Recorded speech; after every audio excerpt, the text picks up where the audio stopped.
Buenas tardes, profesora María. Hoy día... Yo había ponido mi exposición aquí.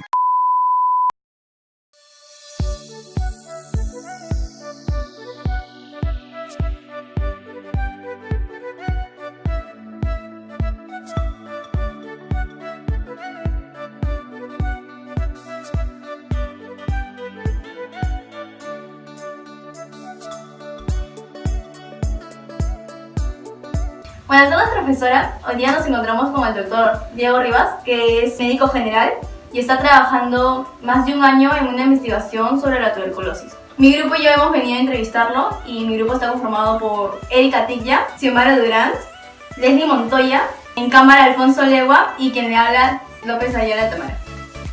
Bueno, la primera pregunta sería, ¿qué es la tuberculosis?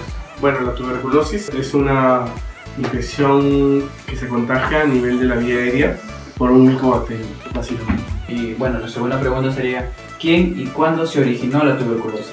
Bueno, la tuberculosis fue descubierta por primera vez en el 24 de marzo de 1882 por Robert Koch, ¿no? Fue quien aisló este micobacterio. Gracias. Bueno, la tercera pregunta es ¿qué tipos de tuberculosis existen? Bueno, el tipo de tuberculosis, la principal es la tuberculosis pulmonar, que es la más frecuente. Sin embargo, hay otros tipos de tuberculosis, ¿no? Básicamente se definen por su localización.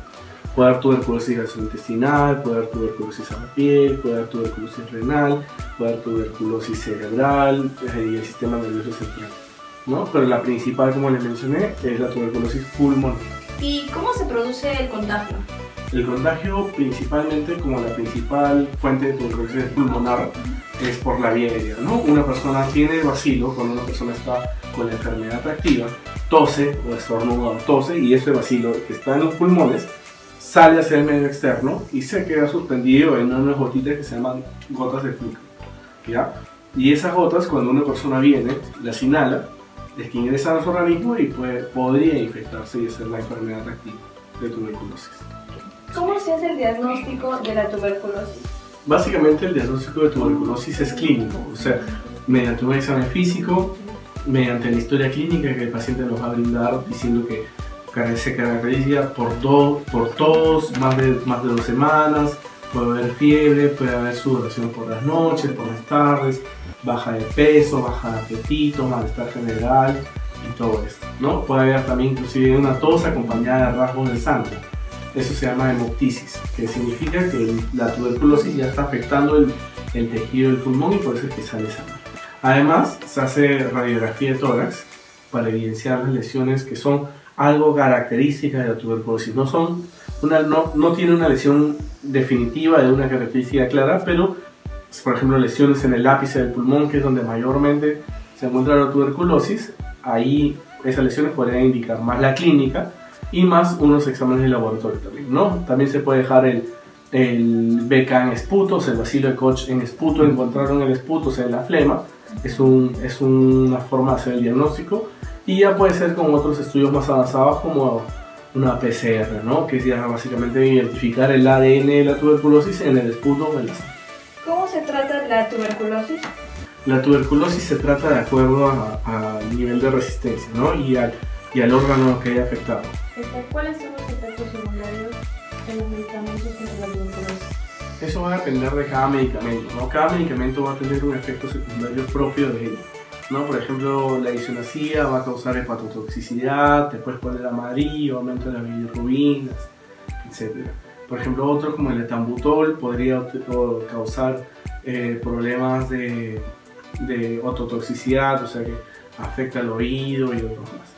Otros, por ejemplo, la piracinamida puede causar problemas dérmicos como rash, urticarias, etc., ¿no? Entonces va a depender de esos efectos secundarios, principalmente del tratamiento, o sea, de cada tratamiento individual, ¿no?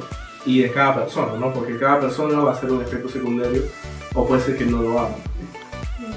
¿Qué es la tuberculosis multiresistente y la tuberculosis extremadamente resistente? La multiresistente es la tuberculosis que es resistente a estos dos fármacos principales que son la rifampicina y la isoniazida. Esa es la multidroga resistente, así se conoce. Y la extremadamente resistente es la que es resistente a pesar de estos dos, que son rifampicina y isoniazida, resistente a los antibióticos de segunda línea, que son como las quinolonas parenterales, ¿no? Que son ya las ampollas que ustedes mencionaron anteriormente. ¿Cómo se puede evitar transmitir la tuberculosis? La tuberculosis sabemos que es una enfermedad frecuente en nuestro país, en Perú, ¿ya? Entonces, ¿cómo evitar transmitir la tuberculosis? Es importante saberlo. ¿Cómo se hace? Usualmente teniendo ambientes ventilados, evitando la conglomeración de mucha gente en lugares muy cerrados, sobre todo, por ejemplo, si alguien tiene tuberculosis y el lugar está cerrado, el viento no va a circular. Y como mencioné previamente, ¿cómo se contagia? Por medio de que las gotitas estas que se sostienen en el aire y uno las inspira, o sea, dentro de su organismo. Si tenemos un lugar ventilado, hacemos que esto fluya y hace menor riesgo de que alguien se contagie. 2. Por ejemplo, teniendo lugares iluminados, si no iluminados con un foco, sino iluminados con luz solar, porque los rayos ultravioletas han demostrado que disminuyen la estancia de esta micobacteria en el aire. ¿Y cómo es en el caso de los niños? En el caso de los niños, básicamente el tratamiento es similar, se ajusta a las dosis que cada uno va a requerir y el tratamiento va a depender igual en tiempo de acuerdo al órgano que ha afectado. Muchas gracias.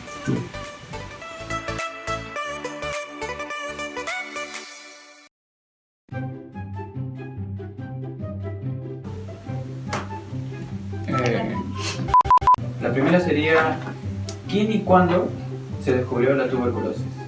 La primera era, ¿qué es la tuberculosis? No, no es esa. ¿Qué es la tuberculosis? ¿Qué es y luego quién y cuándo? ¿Cuál es la diferencia entre la tuberculosis resistente y la multiresistente? La tuberculosis, así es la pregunta.